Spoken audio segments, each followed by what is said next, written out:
Coucou tout le monde, excusez-moi, pardon du retard, d'habitude je vous lis un peu plus tôt, mais euh, il y avait quelqu'un qui m'appelait, donc du coup voilà. Donc comme d'habitude, je vous lis l'extrait de l'évangile tel qu'il m'a été révélé de Maria Voltarta. Alors c'est le deuxième tome, je vous ai lu quelques chapitres du premier tome, je suis au deuxième tome. Bien sûr, si vous voulez lire les chapitres que je ne vous ai pas lu, vous pouvez vous procurer le livre. Donc, je suis au deuxième tome. Je ne l'ai pas encore ouvert. Je vais l'ouvrir avec vous. Alors,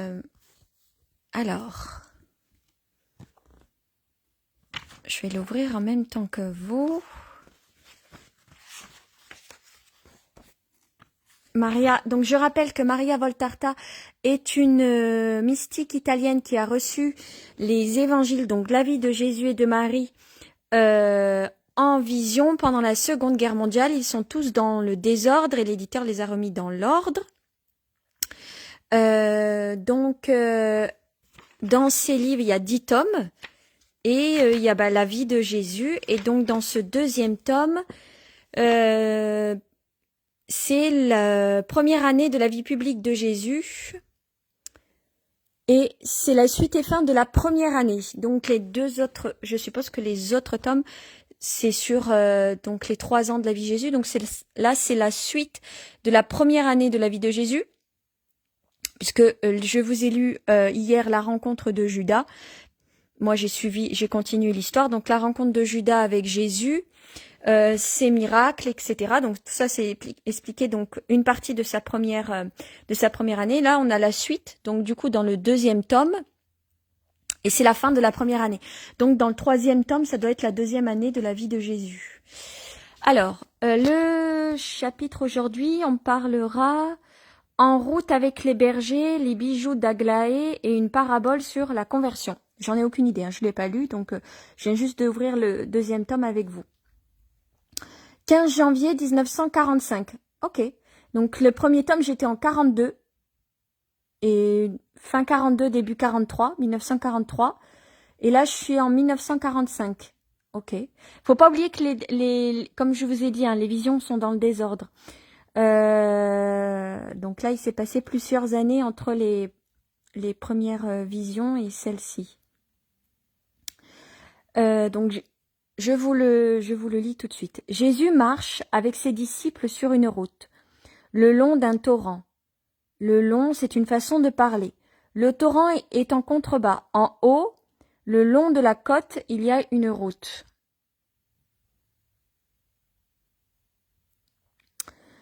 Pardon, excusez-moi, j'étais en train de lire le commentaire que Gabriel me laisse. Je vais retourner votre logo et d'apparaître. Excusez-moi. Le long, c'est une façon de parler. Le torrent est en contrebas. En haut, le long de la côte, il y a une route enlacée, comme on trouve souvent dans les régions montagneuses. Donc là, elle pose le décor. Jean, donc Jean est un disciple de Jésus. Jean chargé comme... Et c'est le préféré de Jésus, Jean. Dans les livres, elle dit que Marie et Jésus disent que c'est celui qui se rapproche le plus de la sainteté du Christ. Jean, chargé comme un portefaix d'un gros sac bien rempli, rouge pivoine. Judas, quant à lui, porte celui de Jésus en plus du sien. Simon a seulement le sien et les manteaux. Jésus a repris ses sandales et son vêtement. La mère de Judas a donc dû le faire laver, parce qu'il n'y a pas de faux plis. Alors oui, dans le passage précédent, Jésus a rencontré la mère de Judas, et ça s'est pas très bien passé parce que Judas est plein d'orgueil. Donc c'est assez compliqué avec Jésus. Et à chaque fois que Jésus qui essaye de renvoyer Judas en disant « Tu n'es pas fait pour être apôtre, tu ne sais pas ce que tu veux », Judas se met à genoux, se met à pleurer et le supplie de le garder. Donc du coup Jésus garde Judas. Que de fruits, quel beau vignoble sur les collines, dit Jean, auquel la chaleur et la fatigue ne font pas perdre sa bonne humeur. Maître, est-ce le cours d'eau sur les rives duquel nos pères cueillirent les grappes miraculeuses? Non, c'est l'autre, plus au sud, mais toute la région était endroit béni aux fruits excellents. Maintenant, elle ne l'est plus autant, bien qu'elle soit encore belle. Trop de guerres ont dévasté son sol. C'est ici que s'est fait Israël, mais pour cela, il a dû féconder de son sang et de celui de ses ennemis. Où trouvons-nous les bergers? À 5000 d'Hébron, sur les rives du fleuve dont tu parlais, de l'autre côté de cette colline. Alors, plus loin, il fait très chaud l'été. Où allons-nous ensuite, maître? À un endroit encore plus chaud, mais je vous en prie. Mais je vous prie de venir, nous voyagerons de nuit, les étoiles sont si claires qu'il n'y a guère d'obscurité. Je veux vous montrer un endroit. Juste le passage précédent, Jésus a montré là où il est né, parce qu'il est arrivé à Bethléem, et il a montré à Judas et à ses disciples les tables où il est né, et puis après là où il est resté environ pendant un an avec sa mère, dans une femme qui l'a accueilli qui s'appelait Anne ou Anna, et pendant donc juste comment ça s'appelle, les rois mages sont arrivés un an après et tout ça. Et Judas, quand il a vu les tables où Jésus il est né, il a trouvé ça honteux, etc. Judas a énormément de mal avec la simplicité, etc. Il est très orgueilleux. Donc du coup, il est toujours plein de réflexions qui sont assez désobligeantes et Jésus essaye toujours d'être le plus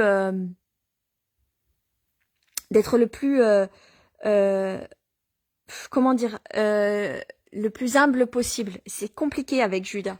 Même moi, des fois, je dis, bon, c'est Judas, on a besoin de lui pour que Jésus soit Christ. Mais du coup, quand tu lis certains passages, t'as envie de lui mettre une baffe. Parce que des fois, il a des réflexions, t'as envie de dire, mais t'es sérieux, t'es avec Jésus et t'y arrives pas, quoi. Enfin bref. Et dans le livre, en fait, il explique, dans l'histoire, on dit qu'Hérode a à peu près tué 1000 enfants. Il aurait tué, c'est ce que l'histoire, les gens racontent qu'il aurait tué 1000 enfants pour essayer de tuer Jésus. Mais dans l'évangile, il est dit que c'est 32 enfants qui ont été assassinés. C'est toujours trop dans tous les cas. Mais après, Hérode a pété les plombs, on va dire ça comme ça, et il a brûlé les gens qui ont accueilli Jésus, il les a fait assassiner, etc., etc. Donc, c'était une véritable tuerie. Quand Hérode, il a pas supporté quand Jésus, il était là. Je vous continue l'histoire du coup.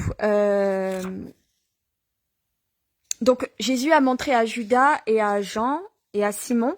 Simon qui est aussi donc un apôtre de Jésus et qui est ancien lépreux. Jésus a guéri Simon et Simon est devenu... lui, il avait vraiment la lèpre qui le dévorait, hein, parce qu'il avait plus de lèvres, il avait la peau sur les os, etc., etc. Et donc Jésus l'a guéri, il est devenu apôtre de Jésus. Donc là, Jésus, il dit qu'il veut montrer un endroit à ses apôtres. On lui pose la question, une ville. Jésus répond, non, un endroit qui fera comprendre le maître peut-être mieux que ses paroles. Ce stupide incident nous a fait perdre plusieurs jours. Il a tout gâché, et ma mère qui avait fait tant de préparatifs a été déçue. Et puis, je ne sais pourquoi tu as voulu t'isoler jusqu'à la purification. En fait, l'incident dont il parle, pendant que Jésus prêchait, il y a un homme qui est mort, et du coup, dans l'histoire, apparemment chez les Juifs, dès que tu touches à mort, t'es plus pur. Et comme il était chez la mère de Judas, il ne voulait pas salir la mère de Judas, donc il s'est isolé pour se purifier, puisqu'il a touché un mort. C'est dans le judaïsme, c'est pas moi. Et donc du coup, Judas, il s'énerve, il pète un plomb, et il dit que à cause de cette mort, il a perdu du temps, il n'a pas pu être avec sa mère, il n'a pas pu faire tout ce qu'il avait préparé pour Jésus. Alors, donc il s'énerve, et Jésus prend la parole. Judas, pourquoi qualifies-tu de stupide un événement qui a été une grâce pour un vrai fidèle? Ne souhaites-tu pas une telle mort à toi-même? Toute sa vie, il a attendu le Messie. Malgré son âge, il était déjà parti sur des chemins incommodes pour l'adorer quand on lui a dit « Il est là ». Durant 30 ans, il avait gardé au fond du cœur la parole de ma mère. L'amour, la foi l'ont envahi de leur feu à la dernière heure que Dieu lui a réservée. Son cœur s'est brisé de joie, consumé d'un holocauste agréable par le feu de Dieu. Quel sort meilleur que celui-là? Il a gâché la fête que tu avais préparée? Vois en cela une réponse de Dieu. On ne mélange pas ce qui est de l'homme avec ce qui vient de Dieu. Ta mère, elle mourra encore, ce vieillard mourra plus. Tout kériote peut encore venir au Christ, mais ce vieillard n'avait plus assez de force pour le faire. J'ai été heureux d'avoir accueilli sur mon cœur ce vieux père mourant et d'avoir recommandé son âme. Quant au reste, pourquoi scandaliser en manifestant du mépris pour la loi? Pour dire « suivez-moi », il faut marcher. Pour entraîner sur une voie sainte, il faut suivre la même voie. Comment aurais-je pu ou comment pourrais-je dire « soyez fidèles » si j'étais moi-même infidèle? Parce que le vieil homme est mort dans les bras de Jésus. Donc, comme tu as touché la mort dans le judaïsme, apparemment, tu es impur, jusqu'à être purifié, donc tu ne peux plus t'approcher des gens. Je crois que cette erreur est la cause de notre décadence. Les rabbins et les pharisiens accablent le peuple sous le poids des prescriptions. Et puis ils agissent comme celui qui a profané la maison de Jean, en faisant un lieu de débauche, observe Simon. Ah oui, alors parce que la maison de Saint Jean le Baptiste est devenue un bordel.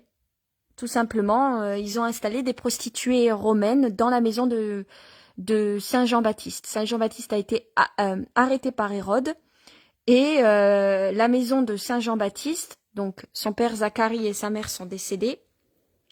Ils ont jeté les os de Zacharie alors qu'il était dans la maison, enfin, vous savez, enterré dans la maison, enfin, enterré dans le jardin. Ils ont jeté les os, enfin, la sépulture, et ils ont transformé la maison de Saint Jean le Baptiste en bordel. Alors ça, je le savais pas du tout que...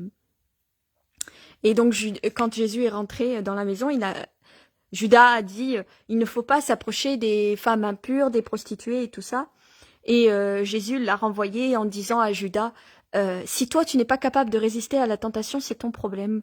Genre, en gros, c'est ça. Mais moi, je peux faire face. Mais toi, va dans la forêt si tu n'es pas capable. Moi, je rentre. Et il a prêché vis-à-vis de cette prostituée.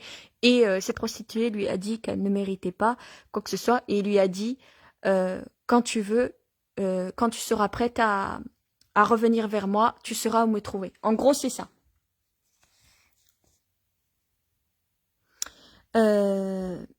Je crois que cette erreur est la cause de notre décadence. Les rabbins et les pharisiens accablent le peuple sous le poids des prescriptions, et puis ils agissent comme celui qui a profané la maison de Jean en faisant un lieu de débauche, observe Simon. C'est un homme d'Hérode, insiste Judas. Oui, Judas, mais on trouve les mêmes fautes dans les castres que l'on dit saintes et qui d'ailleurs prétendent elles-mêmes l'être. Qu'en dis-tu, maître, dit Simon. Je dis que tant qu'il n'y aura une poignée de vrai levain et de vrai encens en Israël, on fera du pain et on parfumera l'autel. Que veux-tu dire? Je veux dire que si quelqu'un vient à la vérité avec un cœur droit, la vérité se répandra comme un levain dans la farine et comme un encens pour Israël tout entier. Que t'a dit cette femme? Demande Judas. Jésus ne répond pas. Il se tourne vers Jean. Cela pèse lourd et c'est fatigant. Donne-moi ta charge. Non, Jésus, je suis entraîné, et puis la joie qu'en éprouvera Isaac me la rend plus légère. Ils ont contourné le coteau à l'ombre d'un bois. Sur l'autre versant se trouvent les troupeaux d'Élie. Assis à l'ombre, les bergers les gardent, ils voient Jésus et accourent. La paix soit avec vous. Vous êtes ici? Nous pensions à toi, et à cause du retard, nous nous demandions s'il fallait aller à ta rencontre ou obéir. Nous avons décidé de venir jusqu'ici pour t'obéir à toi et à notre amour en même temps. Tu aurais dû être arrivé depuis plusieurs jours. Nous avons dû nous arrêter. Mais rien de grave? Non, rien, mon ami. La mort d'un fidèle sur mon cœur, rien d'autre. Judas intervient. Que veux-tu qu'il arrive, berger, quand les choses sont bien préparées? Bien sûr, il faut savoir les préparer et préparer les cœurs et les recevoir. Ma cité a rendu au Christ tous les honneurs, n'est-ce pas, maître? Il n'en peut plus d'orgueil, Judas. À chaque fois que je lis, il était en train de pester il y a 5 minutes parce qu'il y a un monsieur qui est mort et qui lui a, vous savez, c'est comme certaines personnes ou que moi j'aurais pu pester, ton train est en retard et c'est parce qu'il y a une personne qui s'est suicidée. Là, il pestait aussi parce que il y a un monsieur qui est mort et du coup, ça lui a mis à mal. Et là, il fait, que veux-tu que ça arrive, c'était pas grave. Cet orgueil est est quand même dingue. Et les bergers là dont il parle, c'est les bergers que Jésus, en fait, quand Jésus il est né, les archanges sont descendus, l'archange Gabriel est descendu avec tous les anges et sont venus voir les bergers. Les bergers sont les premiers à avoir vu Jésus naître. Et donc c'est ces bergers qu'il a retrouvés 30 ans plus tard pour leur dire qu'il était là, qu'il était vivant et qu'il pouvait les suivre s'il voulait. C'est vrai, Isaac, nous sommes passés chez Sarah en retour, la cité de Utah. Aussi, sans autre préparation que celle de la simple bonté et de la vérité, les paroles d'Isaac a su comprendre l'essentiel de ma doctrine et aimer d'un amour mis en pratique, désintéressé et saint. Elle t'a envoyé vêtements et nourriture, Isaac et tous ont voulu ajouter aux oboles restés sur ton grabat quelque chose pour toi, qui revient dans le monde et qui manque de tout. Tiens, je n'emporte jamais d'argent, mais dans ce cas, je l'ai accepté parce qu'il est purifié par la charité. Non, maître, gardez-le, je suis habitué à m'en passer. Désormais, il va te falloir aller dans le village où je t'enverrai, et tu en as besoin. L'ouvrier a droit à son salaire, même s'il travaille sur les âmes, car il y a encore un corps à nourrir. Ça, c'est pas mal, ça, pour ceux qui pensent que les gens qui ont des dons et qui pensent que parce qu'il y a les gens ont des dons comme Chantal avait les dons de la médiumnité, certains les dons de voyance, d'autres de la peinture ou de la cuisine, pensent que parce que c'est un don qu'il faut rien faire payer aux gens, que tout doit être gratuit. Ça c'est bien parce que vous voyez, Jésus il a quand même dit là, l'ouvrier a droit à son salaire même s'il travaille sur les âmes, car il a encore un corps à nourrir. Comme l'âne qui aide son maître, ce n'est pas grand-chose, mais tu sauras te débrouiller. Ah ah, ça c'est bien ça. Jean a dans ce sac des vêtements et des sandales. Joachim en a pris des siens. Ils seront grands, mais il y a tant d'amour dans ce don. Isaac prend la besace et se retire derrière un buisson pour s'habiller. Il est encore pieds nus et vêtu de sa toge bizarre faite d'une couverture. « Maître, dit Élie, cette femme qui se trouve dans la maison de Jean, tu étais parti depuis 3 jours et nous faisions paître les troupeaux sur les prés d'Hébron. » Alors cette femme, c'est la prostituée. « Ces prés sont à tout le monde, on ne pouvait pas nous en chasser. Quand cette femme nous a envoyé une servante avec cette bourse, en disant qu'elle voulait nous parler, je ne sais pas si j'ai bien fait, mais la première fois, j'ai rendu la bourse et j'ai dit « Je ne veux rien entendre ». Puis elle m'a fait dire « Viens au nom de Jésus ». Et j'y suis allée. Elle a attendu le départ de de l'homme dont elle était la maîtresse. Que de choses elle a voulu. Oui, elle voulait savoir, mais moi, j'ai dit peu de choses, par prudence. C'est une courtisane. Je craignais qu'elle piège pour toi. Elle m'a demandé qui tu es, où tu résides et ce que tu fais. Si tu es un seigneur, j'ai dit, c'est Jésus de Nazareth. Il habite partout, car c'est un maître, et il enseigne dans toute la Palestine. J'ai ajouté que tu es un homme pauvre, simple, un artisan de la sagesse, à pénétrer de sagesse. Rien de plus. Tu as bien fait, dit Jésus. Au même instant, Judas s'écrie. Tu as mal fait. On dirait une telenovela quand Judas il arrive et lui, il faut toujours qu'il mette son grain de sel. Tu as mal fait. Pourquoi n'as-tu pas dit que c'était le Messie et le roi du monde? Chasse-la, cette orgueilleuse romaine, sous l'éclat de la splendeur de Dieu. Il n'a pas du tout d'orgueil, Judas. Hein? Punaise. Elle ne m'aurait pas compris. D'ailleurs, étais-je certain qu'elle était sincère? Quand tu l'as vue, tu as dit toi-même qui elle est. Pouvais-je jeter les choses saintes? Or, tout ce qui touche à Jésus est saint, dans sa bouche à elle. Pouvais-je mettre Jésus en danger? En lui donnant trop d'informations? Que le mal provienne de tous les autres, mais pas de moi. Nous, Jean, allons proclamer qui est le maître, expliqua la vérité sainte. Moi non, à moins que Jésus ne me l'ordonne. Tu as peur? Que veux-tu que cela se fasse? En as-tu du dégoût? Le maître n'en t'en a pas éprouvé? Ni peur, ni dégoût. J'ai pitié d'elle. Mais je pense que si Jésus l'avait voulu, il aurait pu s'arrêter pour l'instruire. Il ne l'a pas fait. Il ne nous revient pas de le faire. À ce moment-là, elle ne montrait aucun signe de conversion. Mais maintenant, Élie fait voir la bourse. Et Judas renverse sur un pan de son manteau, car il est assis sur l'herbe. Le contenu de la bourse, anneaux, pendentifs, bracelets, un collier, tout roule. Jaune d'or sur le jaune foncé du vêtement de Judas. Un tas de bijoux. Qu'en faisons-nous? Cela peut se vendre, estime Simon. Ce sont des choses compromettantes, objecte Judas, qui pourtant les admire. Je lui ai dit, moi aussi, en les prenant. J'ai ajouté, ton maître va te battre. Elle m'a répondu, ce ne sont pas ses affaires. C'est à moi, j'en fais ce que je veux.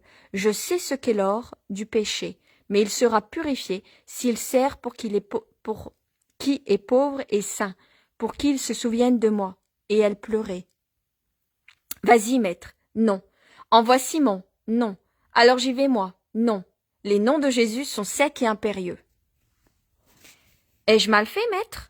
De lui parler et d'accepter cet or? Demande Élie, qui voit Jésus soucieux. Élie, c'est le berger, hein.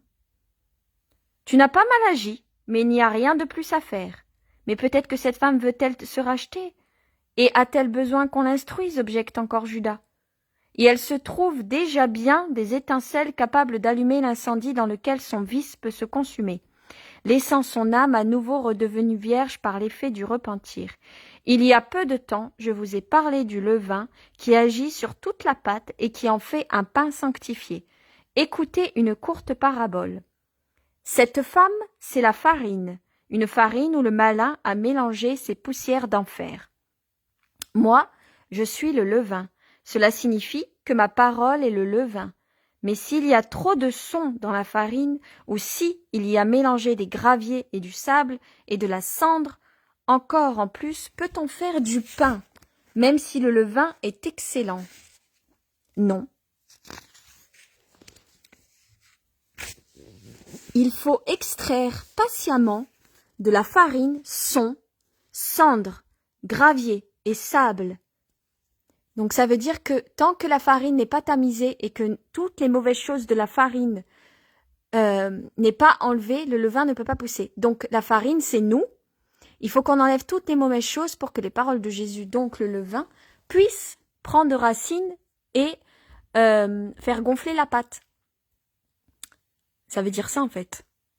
C'est ce qu'on appelle aussi, des fois, en spiritualité, vous savez, le phénix, il faut mourir pour mieux renaître. Mais des fois, il faut tout perdre, il faut mourir littéralement, être crucifié pour pouvoir renaître et être une nouvelle personne. La miséricorde passe et offre le crible. Le premier, s'il est fait de courtes vérités fondamentales, il est nécessaire qu'elles soient comprises par la personne prise dans le filet d'une complète ignorance, du vice, des erreurs, du paganisme. Si l'âme les accueille, elle commence sa première purification. La seconde arrive par le criblé de l'âme elle-même, qui confronte son être avec l'être qui s'est manifesté. Elle a horreur d'elle-même et commence son travail. Et par une opération toujours plus précise, après les pierres, après le sable, après la cendre, elle en arrive aussi à enlever ce qui est déjà de la farine, mais avec des grains encore grossiers, trop grossiers pour donner un pain excellent. À ce moment-là, tout est prêt. Alors la miséricorde revient et se mélange à cette farine préparée. Cela aussi est préparation, Judas. Elle l'a fait lever et l'a transformé en pain. Mais c'est une longue opération qui requiert la volonté de l'âme. Ayez la volonté de l'âme de vous purifier pour avoir la miséricorde divine. Mais c'est une longue opération qui requiert la volonté de l'âme. Cette femme possède déjà en elle-même ce minimum qui était juste de lui donner et qui peut lui servir à accomplir son travail. Laissons-la faire, si elle le veut, sans la troubler. Tout est trouble pour l'âme qui travaille sur soi, la curiosité, le zèle inconsidéré, les intransigeances aussi bien qu'une piété exagérée. Alors nous y allons pas? Non. Et pour que nul d'entre vous n'en soit tenté, nous partons donc tout de suite. Dans le bois, il y a de l'ombre. Nous ferons halte au fond de la vallée du Térabinte,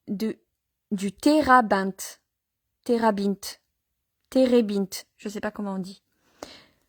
Et là, nous nous séparons. Élie retournera ses pâturages avec Lévi, pendant que Joseph m'accompagnera jusqu'au gué de Jéricho. Puis, nous nous retrouverons encore. Toi, Isaac, continue ce que tu as fait à Utah, et va d'ici à Daco, en passant par Arimathie et Lida. Nous nous retrouverons là-bas. Il y a la Judée à préparer, et tu sais comment t'y prendre, comme tu l'as fait à Utah. Et nous, vous viendrez comme je l'ai dit, pour voir ma préparation. Moi aussi, je me suis préparée à la mission. En allant chez un rabbi? Non.